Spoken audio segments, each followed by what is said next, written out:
merry and make cheer,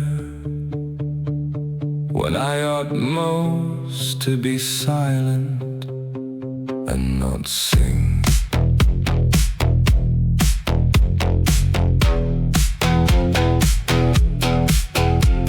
But I have a greater desire to hold my peace here,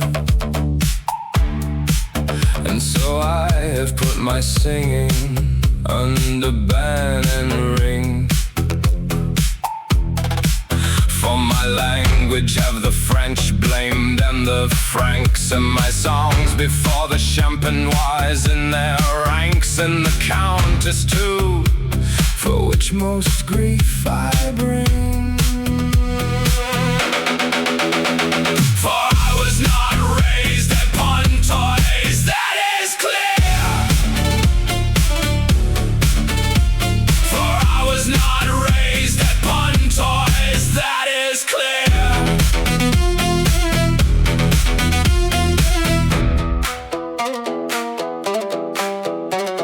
The Lady of Rome has not acted with courtesy, I fear.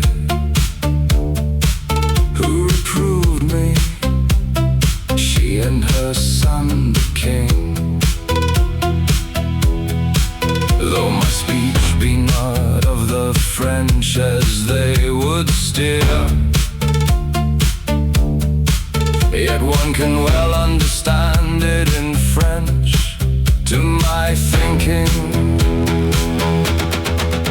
And those are not